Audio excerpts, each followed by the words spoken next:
पारदर्शिता खत्म कर दी, ये एक कंसर्न रेज किया गया, जैसे आपने खुद कहा। पारदर्शिता हमारा मूलभूत आधार है। पारदर्शिता कम करने के लिए हम कुछ कर ही नहीं सकते। पहले तो ये बात मानस में बैठा लीजिए। अब ये प्रश्न आता है कि हमने क्यों चेंज किया। मुझे किताब दो, एक्ट की कॉपी दो, आरपी की दे दो ऐसी। इस किताब में ये रिप्रेजेंटेशंस ऑफ पीपल्स एक्ट है। इसमें आप कंडक्ट ऑफ इलेक्शन रूल्स में जाइए, रूल नंबर 93 इसका देखिए। रूल नंबर 93 में, रूल नंबर 93(1) ये कहता है कि 7 प्रकार के डॉक्यूमेंट्स नहीं दिए जाएंगे, 7 प्रकार के, जिसमें से सबसे इंपॉर्टेंट मैं एक का नाम ले रहा हूं, बाकी इसमें पढ़ लेंगे, ईवीएम्स भी हैं, बाकी चीजें भी हैं। 17A, form number 17। अब 17C के बाद 17A अचानक प्रचलन में आ जाएगा आज के बाद, ऐसा मुझे लगता है, मेरे मुंह से निकल गया। 17A क्या है? 17A, जैसे ही पोलिंग स्टेशन पर दिन भर जो वोटर्स आते हैं, वो अपना, आप जब जाते हैं तो अपना साइन करते हैं, नाम लिखते हैं या अंगूठा लगाते हैं, जो भी आप करते हैं, अपना आईडी दिखाते हैं। फर्स्ट पोलिंग ऑफिसर आपका ये काम करता है। 17A की डिटेल इसलिए नहीं दी जाती, कानून में लिखा हुआ है, ताकि उससे वोटर की प्राइवेसी अफेक्ट ना हो जाए। If 17A is out, that means who came to vote, with whom he came, what ID he brought, उसके प्राइवेसी के सीरियस इश्यूज पैदा हो जाते हैं। Therefore, हमने सिर्फ एक चेंज किया, just one, and why?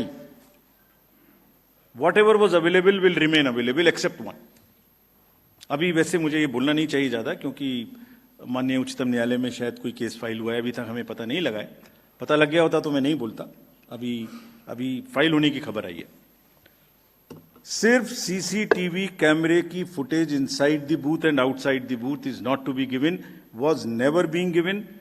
It was prohibited earlier also by the instructions of 2024 and before, and it will not be given, just to make it clear, that is the only change. This 93(2) has 25 forms, which include 17C, plus 4 forms. All of them were available and will continue to be available. So therefore, it is only to protect the privacy of the voter, profiling of the voter. 70 मतलब फिर तो polling station के अंदर का मैंने live video आपको दे दिया।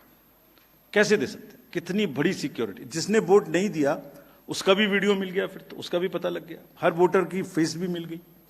और सपोजिंग मैं दे दूं आपको, सोचिए जरा, कंट्री को सोचने की जरूरत है। लोगों को ये बात कैसे कह सकते हैं, समझने की जरूरत है। छोटी सी बेसिक सी मैथमेटिक्स भी नहीं कर सकते। आई मीन इट्स ए, मतलब कितने झूठ बोले जाएंगे। कोई तो लिमिट होगी, कोई तो इंतहा होगी, कहीं तो जाके रुकेगा। अगर 10.5 lakh booth, please note this, मैं पूरे देश को बता रहा हूं, 10.5 लाख बूथ, 10.5 लाख बूथ पे सुबह से सीसीटीवी की रिकॉर्डिंग शुरू होती है। वो हमारे इंटरनल पर्पज के लिए है, वो किसी को देने के लिए नहीं है। क्यों लेना चाहता है कोई, मैं ये भी बताता हूं आपको।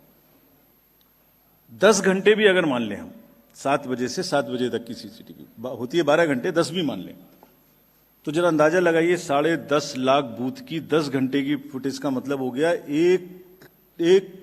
1 करोड़ घंटे। 1 करोड़ घंटे। और अगर 1 करोड़ घंटे का एक आदमी देखने बैठेगा तो अंदाजा लगा सकते हैं कितना समय लगेगा। अगर 8 घंटे भी रोज देखेगा तो 3600 साल लगेंगे उसको देखने में। 3600 years he will take to see. Why does he want it? Let us ask this question from the person who wants this. He will give it for machine learning. आपकी, मेरी, सबकी शक्लें, सबके प्रोफाइल, सबकी वोटर्स की privacy will be in public domain. किसने vote देने गए, किसके साथ वोट देने गए, कितने बजे वोट देने गए, कौन नहीं गया, किस कपड़े में पहन के गया, क्या उसका अटायर था, कैसा वो दिखाई देता है, कैसी उसकी प्रोफाइलिंग करनी है। Machine will learn this, and machine will during the polling process create so much artificial intelligence created content on the social media, आप पता ही नहीं लग पाएगा कि कोई बूथ जेन्युइन है या इनजेन्युइन है। Every booth I will recreate on fact finders will also not be able to ever find out whether it's a fake or non-fake. ऐसे लोग देखना चाहते हैं। चलिए एक कॉन्स्टिट्यूएंसी की बात करते हैं। एक कॉन्स्टिट्यूएंसी की फुटेज भी अगर दे दें कैंडिडेट के लिए, वो भी देखिए। वहां पर एक कॉन्स्टिट्यूएंसी में करीब करीब 1800-1900 बूथ होते हैं एक पार्लियामेंट्री कॉन्स्टिट्यूएंसी में। उसको भी अगर 10 घंटे देखना पड़ेगा तो 6.5 साल लगेंगे। तब तक ईपी का भी टाइम निकल जाएगा, टेन्योर भी खत्म हो जाएगा। क्यों लेना चाहता है कोई? और लेके मिसयूज करते हैं लोग। We have examples. Again commission बहुत बहुत डेलिब्रेट डिसीजन लेके बहुत ही जिम्मेदारी के साथ आगे किसी के भी राइट को अफेक्ट नहीं करना चाहता, बिकॉज पूछने का अधिकार सबका है, मांगने का अधिकार सबका है। लेकिन मिस्चीवियस चीजों पर भी हम क्रिमिनल एक्शन ले सकते हैं, लेकिन रुक जाते हैं। इस फुटेज को लेके मिसयूज किया गया। We have examples. Therefore CCTV का रूल चेंज करने का बेसिक कारण यही है। Let everybody be assured there is nothing what was available will not be available.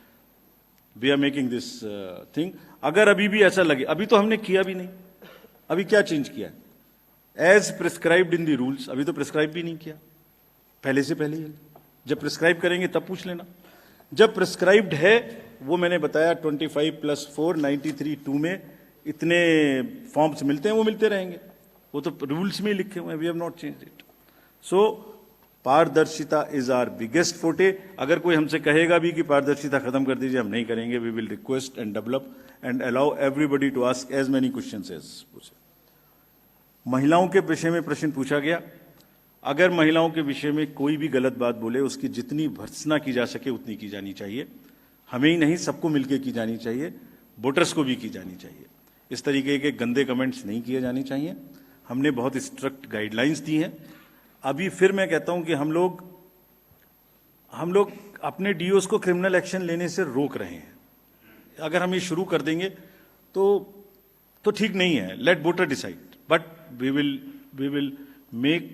will in no uncertain terms decry this and condemn this, but only when MCC is in power. From today onwards, I am again warning everybody in the elections in Delhi, इस तरीके की बच्चों का use नहीं करेंगे। बिल्कुल भी करेंगे तो फिर लाइन अगर आप क्रॉस करेंगे, बच्चों का यूज करेंगे, महिलाओं के प्रति कोई गलत प्रचार करेंगे, हमने पिछले 3-4 इलेक्शन से किया हुआ है। जिस किसी ने महिला के खिलाफ बोलने की कोशिश की, हम नहीं अलाउ करेंगे। हमारे एक तरफ वो एम्पावरमेंट हो रहा है, एक तरफ हम ज्यादा से ज्यादा वोटर बना रहे हैं, उनको बूथ पे लेके आ रहे हैं, वो आ रही हैं अपने से, और आप उनको ऐसे बच्चों को, अपनी मदर्स एंड सिस्टर्स को ऐसे बोलें, this is shameful. We will, अगर जरूरत होगी तो हम लाइन क्रॉस करेंगे और फिर केस भी करेंगे। Freebies again is a matter which is sub judice. Therefore, we are not speaking on this. But since you asked about the reforms, I'll tell you the existing legal framework on what is in place and what can be done and what should be done. It is a settled law today in the Subramaniam Balaji versus State of Tamil Nadu that freebies are not disallowed. This is the apex court's order in Subramaniam Balaji. वहां freebies का distribution था, court ने पाया, 3 member division bench थी शायद, कि we can not stop it. तो हमारे हाथ अभी बंधे हुए हैं, कोर्ट में मैटर अभी सब जुडिस है। वैसे भी ये इकोनॉमिक्स का विषय है कि what is freebie for me is an entitlement for somebody else. So it's very very thin line between what I call a freebie and somebody else claims it as an entitlement. Therefore, in an immediate run, which we attempted, we brought out a pro forma, we circulated it to political parties. It must immediately be put to use and to the public disclosure that जो भी election में, हम free भी नहीं बोल रहे हैं, election manifesto का एक डिक्लेरेशन बोल रहे हैं, बिकॉज क्या फ्री भी है तो कभी डिफाइन हो ही नहीं सकता। It would be very difficult to define what a freebie is. The honourable court also last time when hearing was said that we will appoint an expert committee to decide on this, but whenever that happens, it would be extremely difficult to define freebie. So what is necessary? The necessary is that the fiscal health of the state